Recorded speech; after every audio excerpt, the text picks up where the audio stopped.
Hey everybody, this your girl TattooRika right here. So right now I'm about to do another reaction to MrBallen, which I was put on by Glow Jut and Dante. I love y'all and appreciate y'all for this. Cause now every time I do a reaction, I gotta do a MrBallen reaction. So this is the one that just came out a couple of days ago. Boy thought he saw a ghost.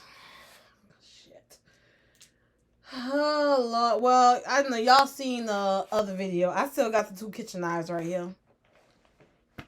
And that's what it is. And again, Caucasian people, please don't take offense to me saying that y'all trip all the time, because y'all really do. But anyway, we're about to get into this.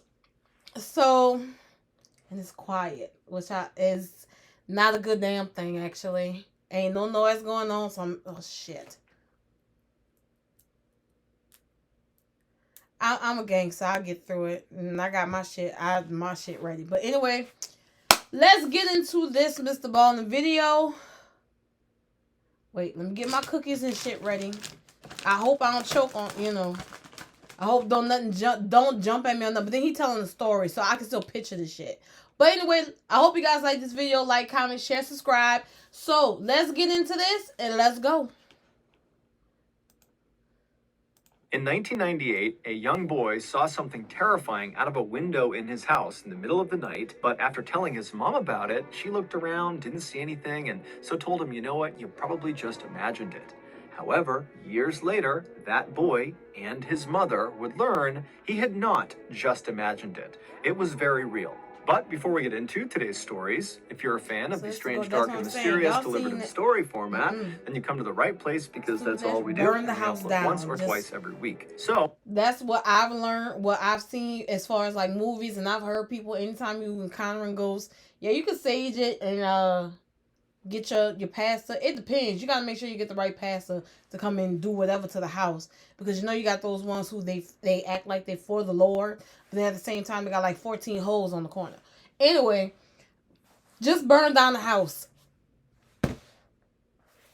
That's my answer for everything. Burn down the house. I'm just saying. Oh, if that's of interest to you, please spend a nice long day at the beach, and then afterwards make a special trip to the Like Button's house so you can shake out your towels directly into one of their open windows. Also, please subscribe to our channel and turn on all notifications so you don't miss any of our weekly uploads. All right, let's get into today's stories.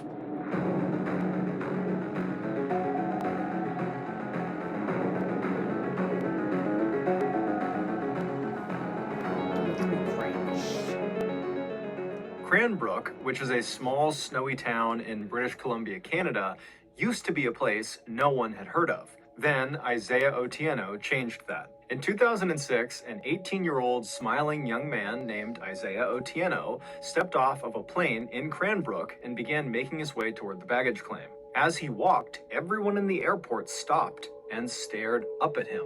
Isaiah was 6'9" tall, and he was from Kenya, making him easily one of the most unique people in all of Cranbrook. Isaiah, who was the son of a Kenyan politician, had worked really hard to earn his slot at the local university called the College of the Rockies. His plan was to use that degree to get a great job so he could help support his family back in Nairobi. Not long after the first semester of Isaiah's freshman year had started, he was not only flourishing academically, but also socially. His big smile and his charm and his incredibly good manners had earned him many friends, as well as the nickname, the Gentle Giant. But the person Isaiah...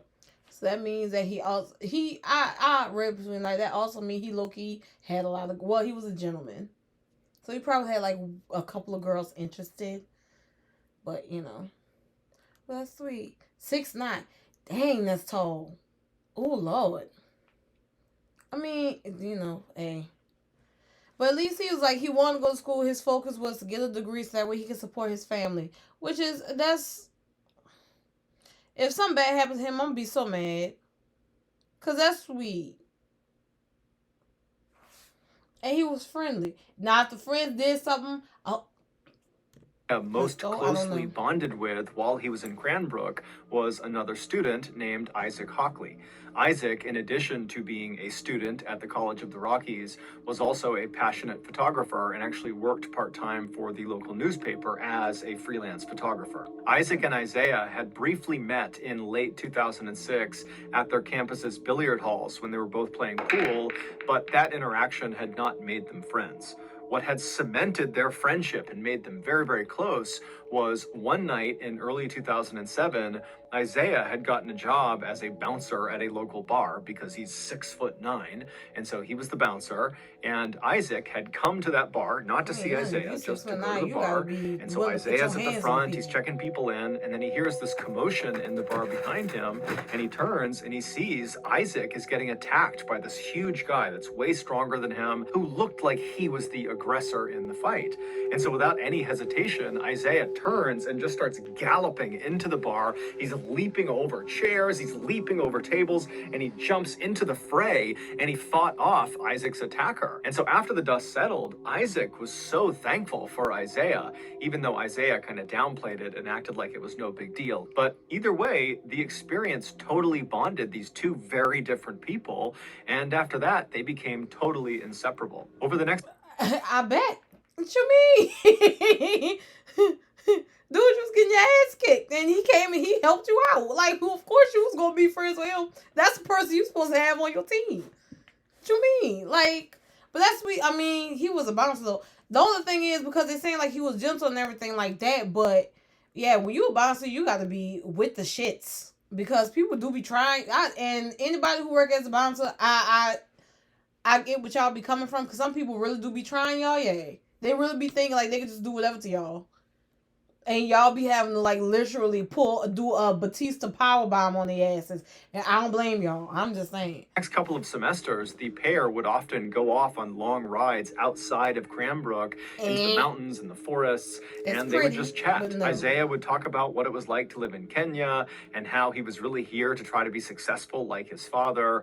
And Isaac would talk to Isaiah about his passion for photography and what it was like growing up in Canada around Cranbrook. On one very memorable drive, the pair were driving at night along this kind of winding road that went through a forest when all of a sudden a moose leapt onto the road and blocked their way. And so Isaac at the last second had to swerve to avoid the moose. But ultimately, they did not get into an accident and it was just a close call. So Isaac was totally fine. He had kind of recovered within seconds of getting past the moose. But Isaiah, who was in the passenger seat, was totally shaken up by it. And when Isaac started talking to Isaiah about why he was so shaken up, because after all, they're fine, they did not get into an accident, Isaiah would admit that he wasn't shaken up because they almost got into an accident.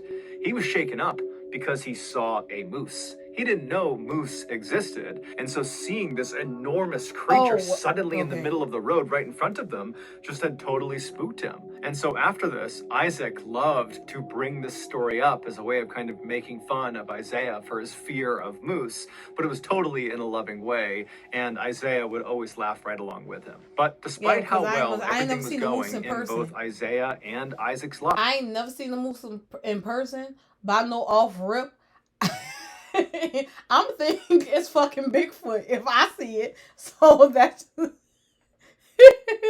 with Isaiah. I was like I said, I know they exist. I've been knowing they exist, but yo, I don't need them type of fucking problems. Like, oh Lord. I was like I said, then the moose is big as shit. So even if you did hit it, you gonna have damage to your car. Ain't even gonna be no. Ooh. Yeah, I'm what I said. Yeah, he was. I mean, and then of course, he wouldn't know that they existed because I mean, he from Kenya. They ain't got mooses in Kenya. If a moose end up in Kenya, it can get off the plane probably. I'm gonna give it a good 5 minutes later. Hyenas, lions, leopards, cheetahs, and shit, and they done. Y'all know this. Come on now. Y'all see how them animals be doing zebras and antelope, impalas and stuff. Come on now. To that point. everything would come crashing down in 2008. On May 13th, 2008, so 2 years after Isaiah showed up in Canada, Isaac got a phone call from his employer, the local newspaper, who told him he needed to head into town to take some pictures of a crash that had just happened. A helicopter had been flying over Cranbrook conducting a power line survey when they had lost power and crashed. And all three people, the pilot and the two people in back who were actually doing the survey, they all died on impact. Isaac, like everybody else who heard about this, was totally shocked. One, because it was totally tragic and horrible, but two, because nothing ever happened in Cranbrook. So to have something so big like this happen right downtown was just unheard of. And so Isaac hopped in his car and he began making his way towards the crash site. And it didn't take long before he saw this massive ring of people right at the intersection between 10th and 14th Street. They were all on the sidewalk and up on buildings, and everyone's just looking in towards this massive mound of jagged metal have that to was show on that. fire, and all this Oh, black Lord. smoke was coming off of it, and there's ambulances nearby and police, and the fire department was there, and they're trying to put out the flames, but they can't do it. And so Isaac parks his car and he rushes over to this ring of people, and he works his way towards the front.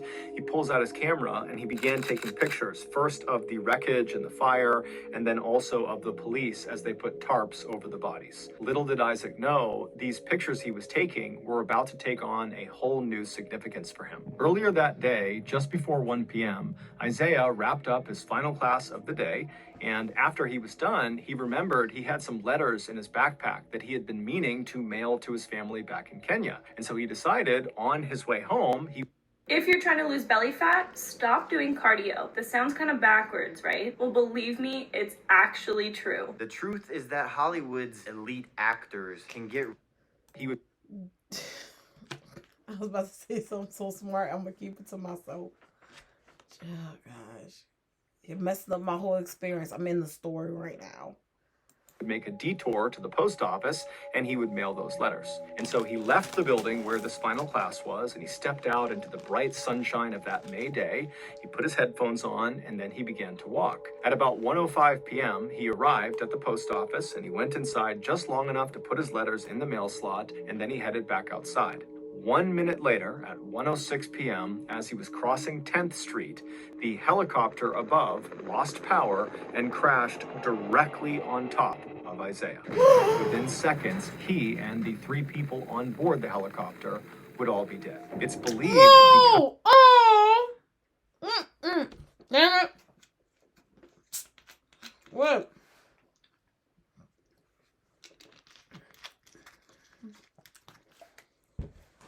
That's messed up.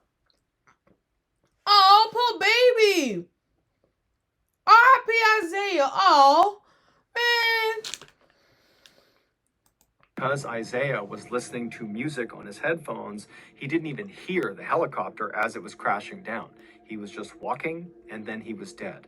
It was a total freak accident. It wasn't until later that day that Isaac would realize the pictures he had taken of this scene included pictures of his friend.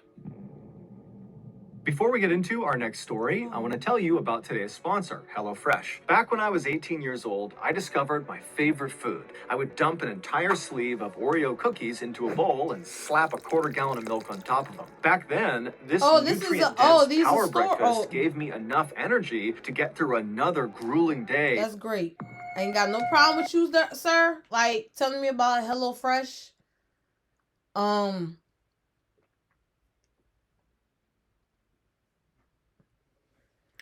That's great.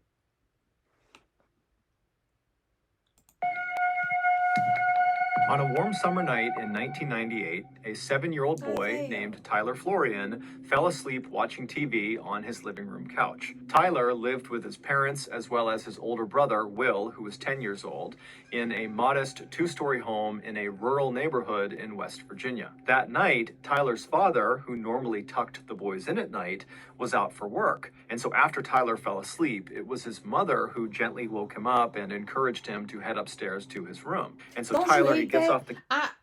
I'm just saying, don't you hate that? Like, you good and comfortable on the couch. You won't get yourself up and go in the room.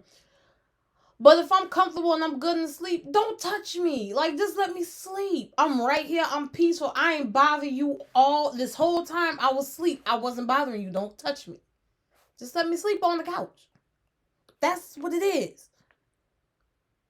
But then he can't tell that to moms because I mean she cook and she clean and she do the laundry. But I'm still sad about Isaiah. Poor baby. The couch and he's groggy and he makes his way over to the stairs. He climbs up the stairs and he turns right and heads down the hallway to his room. He goes into his bedroom, he climbs into his bed, and then he falls asleep. In order to understand what happens next, you need to have a good understanding of the layout of the second floor hallway. That hallway stretched from the front of the house all the way to the back of the house. And at either end of this hallway were doors that led outside of the house, and these doors had big windows on them. And then that's the front stairs. Of the house, that door, if you walked out it, you'd be walking out onto a balcony that overlooked the front yard of the property. But if you walked out the back door of this second floor hallway, you would not be walking onto a balcony. You would not even be on the second floor. You'd be basically stepping into the backyard of the house. And the reason for this is because the house was built into a hill. And so the back half of the house is literally underground. It's in the hill. And so there is no door on the lower. Wait. Ooh. I'm just because I was picturing like looking at the layout of it. Okay. That's about. Oh well, I don't know. That's kind of cool.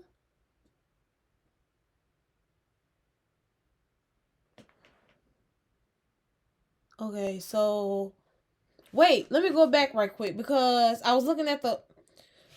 Okay. So this is the backyard. All right, so then you gotta flip it. So okay. All right. Okay. I got you. Okay. Okay. Or half of the house because there's just earth behind the door. And so it's that second floor doorway at the end of the hall that serves as kind of like the exit to the backyard of the house. Okay. So with that in mind, Tyler, he gets upstairs, he goes to his bedroom, which is towards the front half of this hallway, and he falls asleep. And then only about an hour after falling asleep, he wakes up to the sound of someone using the bathroom. Tyler's bedroom was positioned right across the hall from the bathroom. Right. And his door was open, and so Tyler's laying on his bed, he opens his eyes, and he's looking through his open door at the bathroom. And the bathroom, the door is shut, but he can see there's light coming out from underneath the bottom of the door, so he knows someone's in there. And so Tyler's just laying there watching whoever.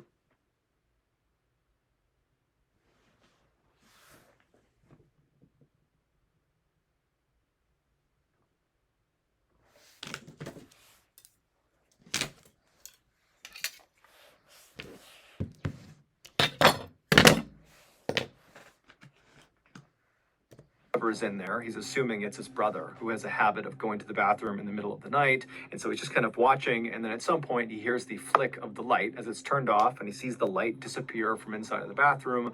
The door swings open and sure enough, it's his brother who steps back into the hallway. His brother looks into Tyler's room, but doesn't attempt to interact with Tyler. Instead, Will just turns and walks back down the hallway towards his bedroom. And so as Tyler is listening to the sound of his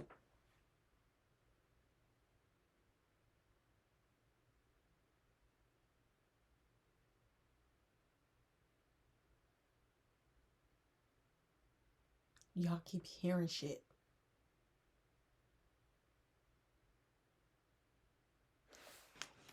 Fuck on.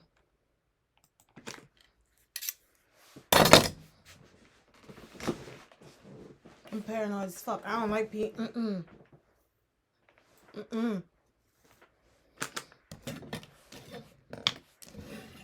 Yeah, my shit right. Hold on. Straight. I do not play at all. His brother's footsteps fade down the hallway. He closes his eyes again and prepares to go back to sleep.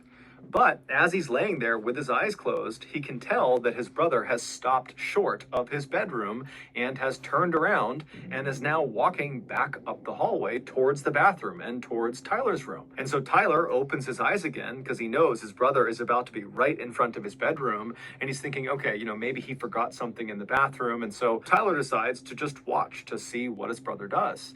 And so sure enough, Will walks all the way up until he's standing right in front of Tyler's open door. But instead of going into the bathroom, Will walks into Tyler's room. And right away, Tyler sits up and says, you know, hey, what are you doing? What's going on? And his brother, he pauses for a second and he begins to say something that sounds like he saw something out there, but, you know, he's hesitant. He doesn't really know how he wants to frame the thing he wants to say. And so Tyler's like, come on, what are you doing? It's the middle of the night. What's going on? And finally, Will just blurts out, Sally sold seashells by the seashore.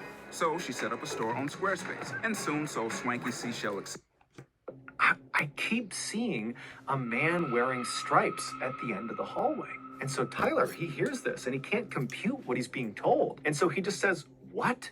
What are you talking about, Will? What did you see in the hallway? And Will would say again, I keep seeing a man wearing stripes at the end of the hallway. I've seen him a couple times in the last couple of days. I go to the bathroom, and then when I start walking back, I see him outside the back door in our backyard. And so Tyler is so scared because his brother does not sound like he's making a joke. His brother sounds like he's telling the truth, and just the fact that his brother can't quite find the words to describe what he saw made it seem even more real. And so Tyler, he gets out of bed and he says, Will, we gotta go tell Mom. But that required going into the hallway and going down the hall towards where apparently... Scream at the top of your lungs. That's what I would have done. Because I wouldn't leave for safety of my fucking room.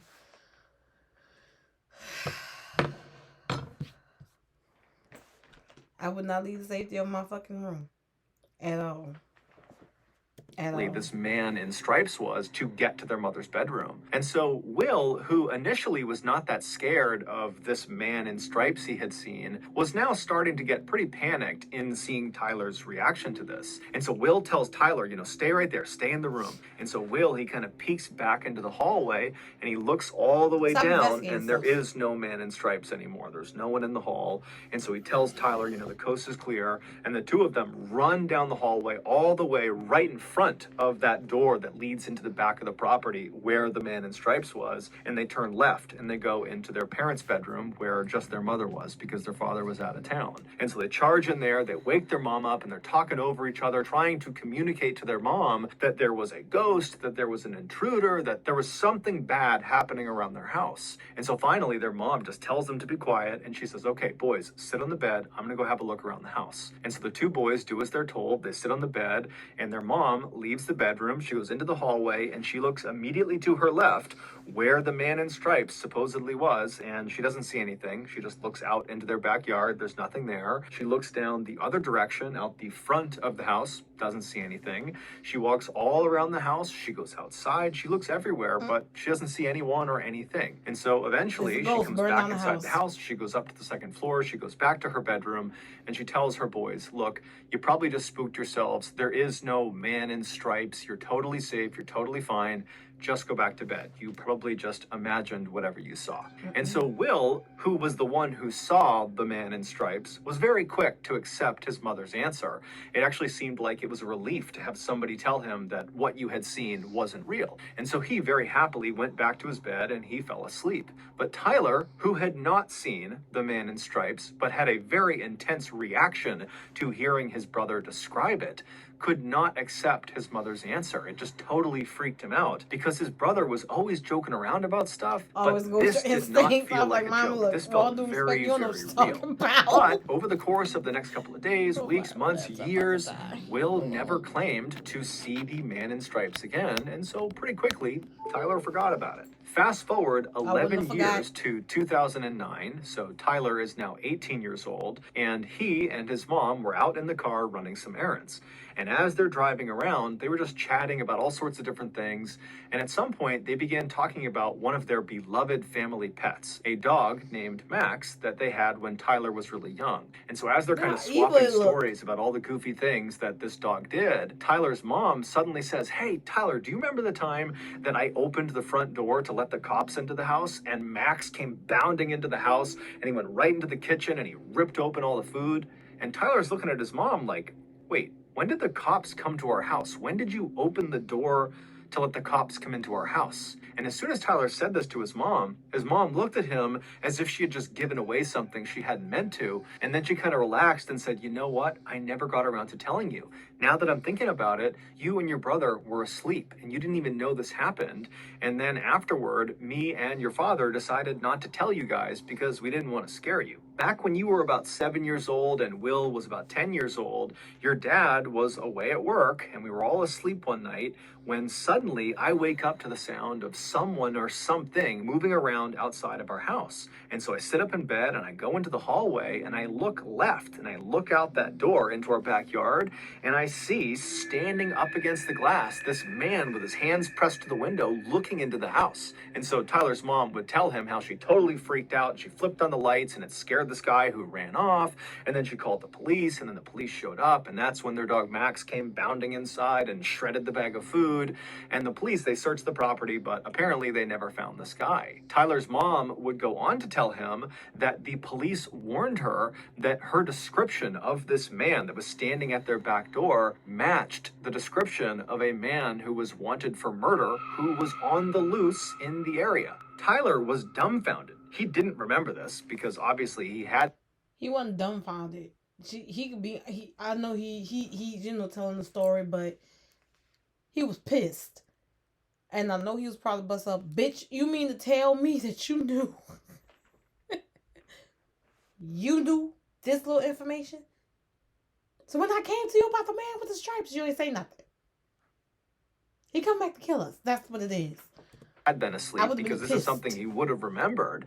And so he had so many questions about this whole situation. But the first question he asked his mom was, "Well, what did he look like?" And his mom said, "Well, he was tall, he had dark hair, he had blue jeans on, and oh, you know what? He had a striped shirt on." It would turn out, for a couple of days in the summer of 1998, this suspected murderer who was on the run from police had apparently been hiding out on Tyler's family's property, and in the middle of the night, for whatever reason, this suspected murderer would walk over to the back door of the second floor hallway, and he would put his face up to the glass and he would stare into their home. This was the man in stripes that Will claimed to have seen.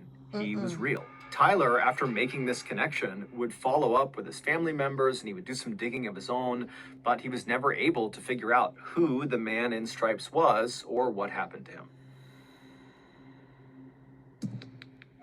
So he's still on the loose. Wait, stop. Don't skip this video because I've got great news for you and your hair. If you are tired of losing or receding, Baby, or you want to get your confidence back, I've got an incredible offer and opportunity for you. I'm straight. They ain't have to show me that picture. Number.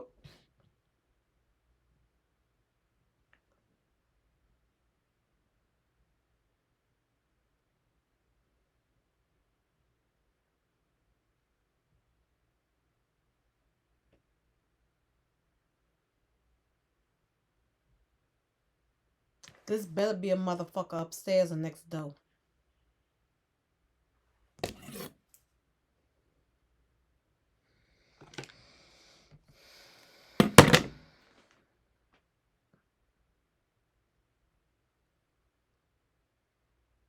I would be happy having a quiet house. And I ain't up.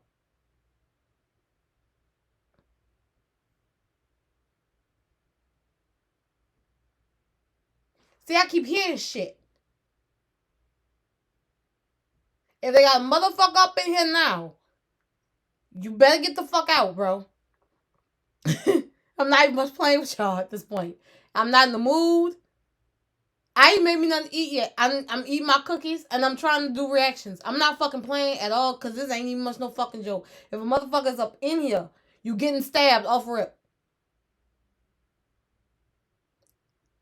And I'm an equal opportunity person who stab people. I don't care. I don't discriminate. So you can be young or you can be old. You getting fucking stabbed. Get the fuck out of my house.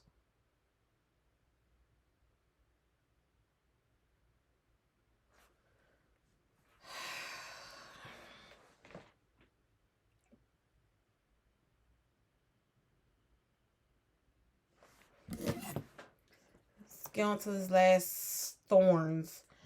Y'all, I'm not feeling this shit. In 2012, a 22-year-old woman named Simone was living in a small winemaking village called Rüdesheim am Rhein, which is located in southwestern Germany. This village is strikingly beautiful. It's full of quaint European homes, and there's lots of rolling green hills with vineyards as far as the eye can see, and the village sits right on the banks of the Rhine River. Simone had grown up in this picturesque village, and she had loved it, but this was going to be her last summer before she left and headed off to New York City to start the next chapter of her life. And while she was excited about that, she was also kind of sad because this village and everybody inside of it were the only things she had ever known. And so the idea of leaving them behind just seemed very strange to her. But instead of focusing on the kind of growing anxiety around her imminent departure from Germany, she focused on what she would be doing that summer while she was still in Germany. Some of Simone's fondest memories of her childhood were of her time spent at summer camp. And this summer camp was located in this forest that was not far from her village. And every summer in July, Simone, along with about 200 other kids from her village and from neighboring villages,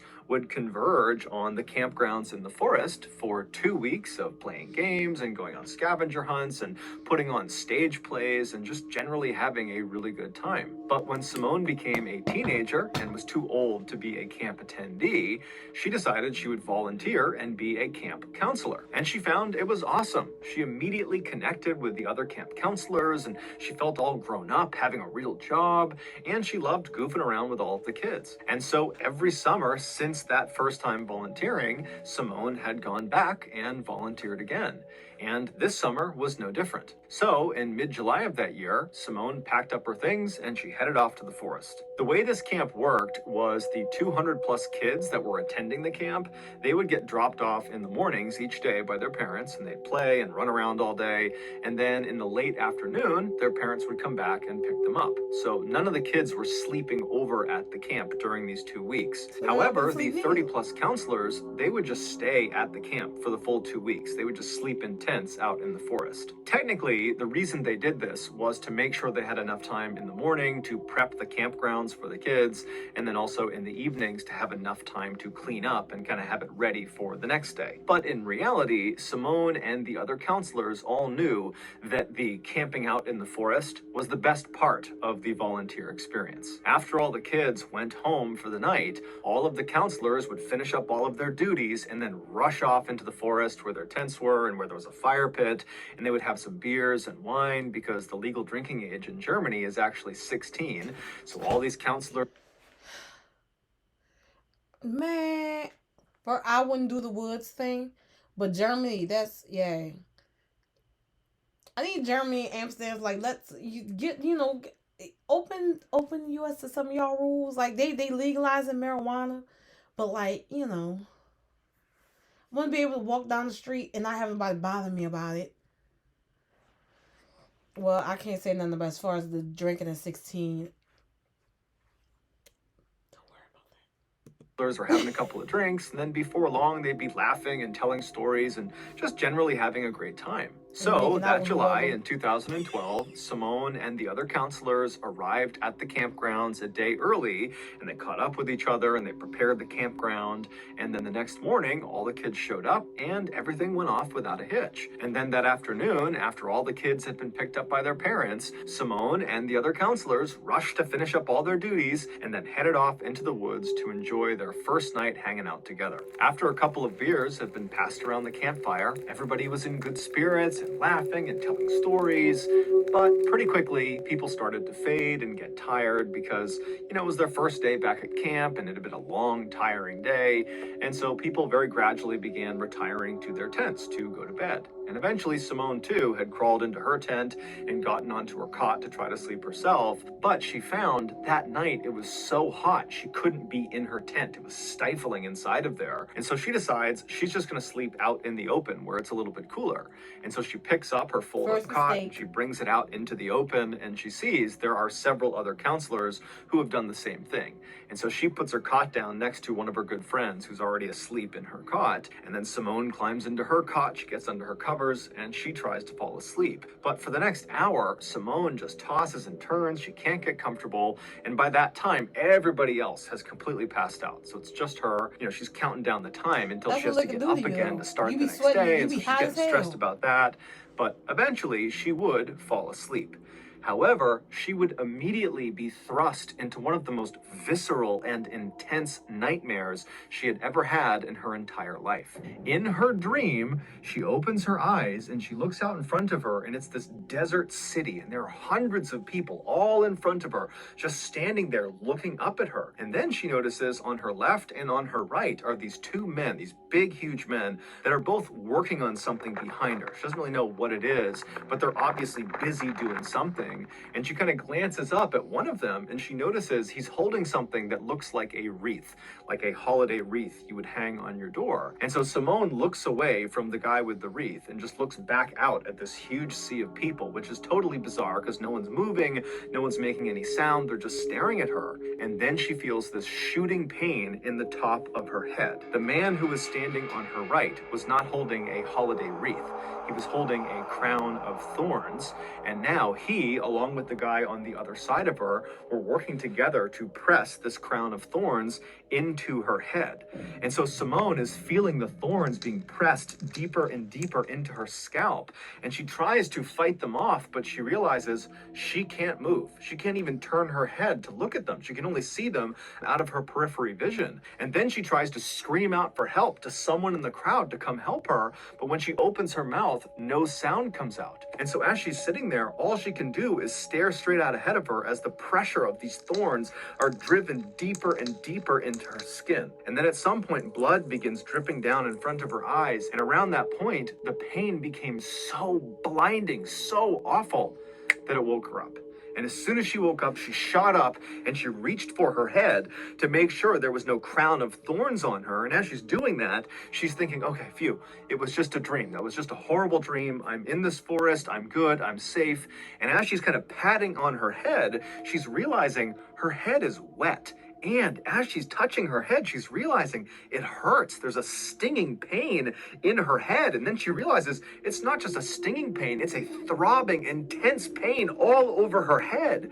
And so as she's kind of having this realization that her dream is now kind of segued into her real life, she looks out ahead of her and she sees off in the distance in the tree line, something is running through the woods. She can't tell who or what it is, but she makes a mental note that there is someone running away from them. But this pain in her head has gotten so intense that she can't focus on anything else. She can only focus on the pain. And as she's thinking about how much her head hurts, she screams in pain. And the girl who was laying next to her that had been asleep, she wakes up to the sound of the scream, but it's totally pitch black. She has no idea what's going on with Simone. And so this girl, she sits up and she's trying to get Simone to tell her what's going on, but Simone has no idea. She's totally frantic. She can't really make sense of what's happening. And so this friend, she reaches down and she picks up a flashlight, she turns it on, and she aims the light at Simone, illuminating her head. And when this friend sees Simone's head, she starts to scream. Seconds later, the rest of the counselors that had been sleeping out were awake, and they were rushing Simone, who was now shaking and vomiting, over to one of the staff vans. And then 15 minutes later, they had driven her to the emergency room. It would turn out, after Simone had finally fallen asleep and she began having that really intense dream about a crown of thorns being dug into her scalp, Well, in reality, something was digging into her scalp, and it was kind of manifesting itself in her dream.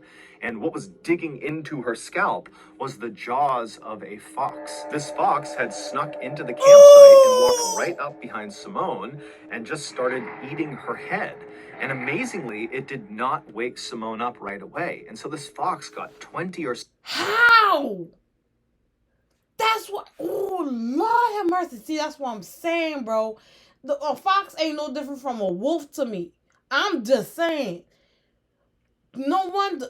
Bro. Ooh, shit. First of all, I know. I would stay...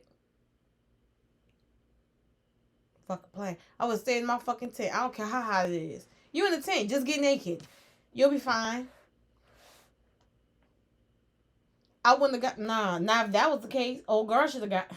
So serious bites out of Simone's head before she shot up and scared it away. And so almost certainly what Simone saw running away from her in that quick moment was the fox. Doctors were able to save Simone and stitch her head back together, and they were even able to hide all of the scars in her hairline so you can't even see them. But despite her being physically okay today, psychologically, this was a very traumatizing event. Not only does she refuse now to go into any forest, whether it's day or night, but she also periodically still gets phantom pains in her scalp. It feels like the fox is biting her head all over again. So that's going to do it, guys. If you got something out of today's episode and you haven't done this already, please spend a nice... Bro. No. That fox would have been a pair of damn slippers. First, I'm going to feel like I'm the type of person, if I'm asleep, I deep sleep. I really do. But the faintest thing, anything touching me or anything, I hear something or somebody saying my name, I wake the fuck up. And I'm pissed that I'm woken up, but still. No. Oh, girl, I'm glad you're okay. Yeah, I know you ain't going into no more forest. That's for sure. Oh, Lord have mercy. Oh, my goodness gracious. I pulled Isaiah. A freak accident took him out. Then we got the striped dude who a damn murderer. And he owned the people, living on the people property. I would have been on that. The hell? Or you just literally would have said, sir, I see you at my door. No off rip. You about to get this shotgun. That's it. And then girl, she felt like it's thorns. I was just like, say, I would know the first time I feel some pain right here, I'm waking the fuck up. And whatever it is getting stabbed or choked. That's it. Oh, Lord. I'm sorry, y'all, because I know I paused a lot because I was so paranoid. I hear shit, and yeah, I know y'all seen the knives. I do have them. They're right here in front of me. And I'm not playing. Anyway, I hope you guys liked this video. Like, comment, share, subscribe. And let me know what videos you want to see me react to. And I'm going to catch y'all for the next one. Later.